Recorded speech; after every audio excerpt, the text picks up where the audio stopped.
Hi everyone, welcome back.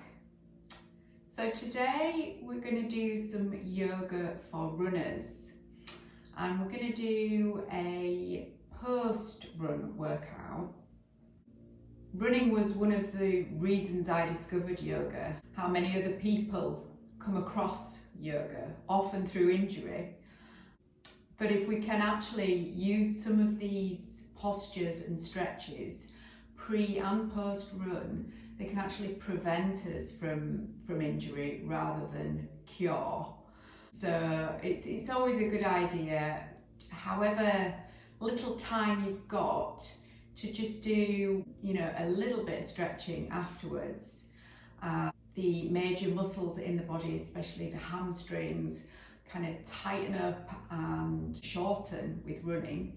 So if we can at least help lengthen them after a run, our recovery will be much easier. Our flexibility, our strength, and also things like breathing are all key to perfecting your running technique. So let's get going. So we're going to start today in an all fours position, and we'll just take a couple of cat-cows to begin. Okay, so finding our foundation, fingers are spread, the tops of the feet are planted firmly into the mat, and crown is pointing forwards, tailbone is reaching back, and we've got that tabletop, that alignment in the spine, that neutral spine. To take a couple of cat-cows to just start to mobilise the spine. So we've been running, we've released those endorphins. Now's the time to just revel in that overall righteousness that we've been for a run. So really moving with the breath here. On our in-breath, we're going to dip the belly and raise the gaze, and on our out breath we're going to reverse that by tucking the tailbone, gazing to the back of the mat, doming through the shoulders, working with our own breath here. Well done. We can even turn this into a more of a moving cat-cow, as we're already warm from our run, so we can always take the seat back to the heels and then roll through, taking a breath in, raising the gaze, and then vertebrae by vertebrae just doming through to our cat position, and then hinging back to the heels. Well done. So let's find neutral spine again, and then we're just going to raise the right arm above the head, and then as we breathe out, we're going to tuck the right arm under the left armpit, keeping the back of the hand on the earth, and we're going to lower the right cheek into mat, but we're going to keep the tailbone lifted. So we've got that right angle there between the legs and the tailbone, but feel that really strengthening, lengthening sensation in the right shoulder. Breathe into this area. Often when we're running, we can feel tension in the shoulders. We may subconsciously just hold a lot of tension there. We may be hunching slightly. So this is a really good one to open out. Really notice what you are holding, what you're tensing when you're running, and then maybe being aware of that and trying to release it with the breath, and engaging the muscles to improve your running technique. One more breath here, and then we'll bring it back to our neutral spine, and we'll go the other way. So reaching the left arm up, breathing in, and then as as we breathe out, we're just slowly and gently going to tuck under, thread the needle, keeping the back of the hand onto earth, and the left cheek this time will meet the mat, feeling that real opening in the left rotator cuff, the whole of the left arm. If it's available, we can always reach that right arm out forwards, fingertips to the front of the mat, and notice the changing feeling here. So it's actually engaging a little bit more of the right shoulder at the same time. All the while the hips are even, tailbone is reaching up towards the sky. And we're breathing here.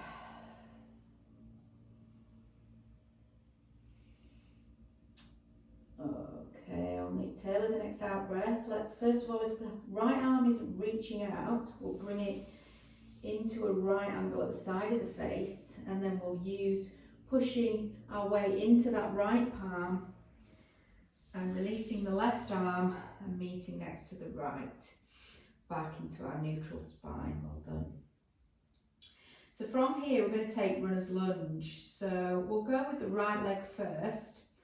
So gently and slowly, let's just reach the palms of the hands, another hand width forward first, and then we're going to lift the right knee and bring the foot in between the palms. So you can actually hold the foot and help it forwards, and we just want it to be centre in between the palms.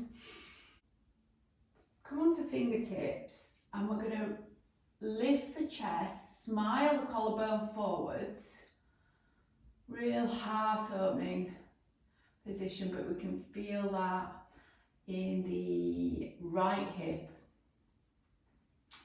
which is also an area that will become tight with our running. Okay, so if we're on fingertips, let's release down into that left palm, because we're going to open up through the right again and reach the right fingertips, spreading them and reach them up to sky. So we're opening through the right side of the body, opening the chest, chest is pointing upwards towards the sky. Breathe in here. Well done. Release that palm back down. And then we're going to take half Hanuman. So maybe back onto fingertips. We're going to roll through on the right heel and straighten out that right leg. So it doesn't have to come fully straight. We're not locking out the knee here.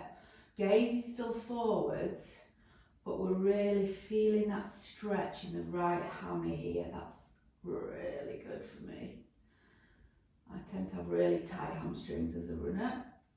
So really feel the benefit of a half Hanuman, which is half splits. So let's just do a bit of a moving from one to the other. In breath, we're going to go back to our runner's lunge. Out breath, half Hanuman.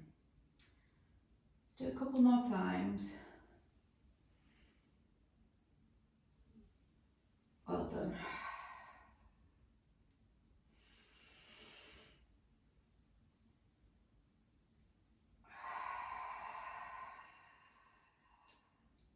Okay, well done. So there's no real graceful way to get out of this, so let's just try and get the right knee back next to the left, find neutral spine, and we'll go on the other side. So left leg this time, left foot coming in between the palms, reaching the chest forwards, maybe coming onto the fingertips, and we're feeling that real opening in the groin, the hips, and the chest. Runner's lunge. Fantastic. Okay, so from here we're going to find half Hanuman. So we're going to roll back on the left heel and straighten out that left leg just as far as feels good. Find your edge in this one, because we don't want to cause any damage here. We're actually just strengthening and lengthening through the hamstring, and it takes a lot of time to release and lengthen the hamstring. It's a really tight muscle, so we've got to find patience here. Okay, so moving forward, in breath, runner's lunge, and out breath, half Hanuman. In breath, and out breath.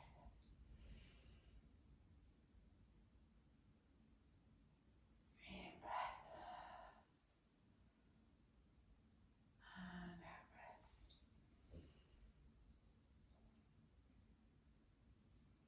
So from here, let's release the right palm to earth, and we're going to let the left fingers this time reach high. You can even gaze up to those fingertips. Notice the sensations and the stretching of the left side of the body this time. Our core is switched on. We need to keep balanced in this position. And release. Well done. Okay, so bringing it back through tabletop. And no post-run stretch would be complete for me without doing pigeon posture. So I'm going to talk you through that next. So let's bring the right knee up behind the right wrist to begin. Now we're just going to take the right ankle on a slight angle towards the front edge, the long edge of the mat, just so that the foot can be comfortable when we lower down. So then the left leg is going to remain straight behind us. We can even look to check that we've got that directly straight. And we're going to release the hips down, but we're going to come up first onto our fingertips. Chin is slightly tucked and the gaze is straight ahead. And just notice the sensations there. Now, if you've got a brick to hand, it's often a good idea to use that for a bit of stability so that we don't start dipping into one side more than the other. So I'm just going to demonstrate what we would do with the brick. So right knee forward, left leg back. So the brick would just sit under that right glute. And just notice how that support feels. It keeps the hips even. We're not hanging out in the lower back. We're really elongating the spine. And then from here we can walk the hands forward and maybe release down onto our forearms. Staying here, noticing the difference, keeping the hips even. And if you still want to go further, you can take it all the way down to the mat, making a little pillow for the head, resting forehead on the mat. Now for me, this is an amazing stretch in the inner right thigh, the groin. The back, the left leg at the back is still active. So it's a really good way of thanking the glutes, the quads and the hamstrings for your run. Take one more breath here. Wherever you are, we'll just start to release back up. Taking it gently.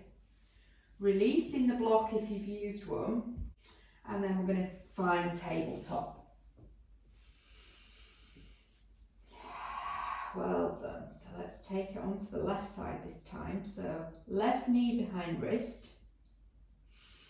And then just hinging out slightly the left foot so that it's not directly underneath the knee. to take that right leg, checking that we've got parallel leg behind us. And then we'll come up onto those fingertips.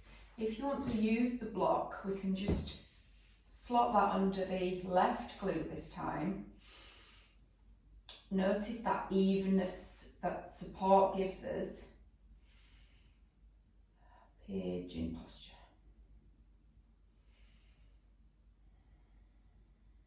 This is like my top pose for when I've done a run. I've got a top 3, but this is the top 1, I would say. Okay, let's gently walk it forwards. Remember, you can stay at the top. Just try this if you feel like it, but we can stay at the top. We can walk onto forearms and we can stay here. Don't have any tension in the neck though, just release the neck. Maybe just look, gazing down to the mat, to the fingertips.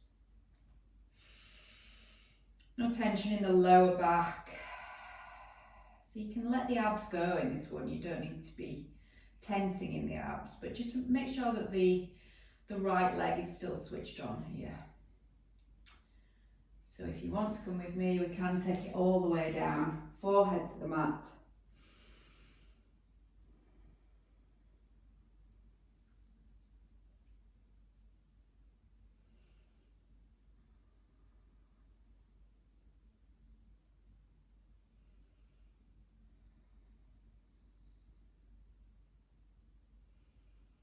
Well done. So gently bringing ourselves out of this posture. We're going to walk the hands back to the hips, releasing that brick, and then releasing the left knee back to tabletop to meet the right. Well done. So taking the hips back now to find our child's position. Bringing the arms next to the waist.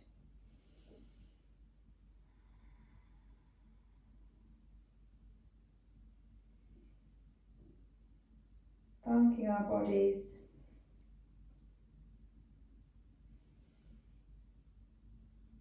Thanking our minds. Namasté.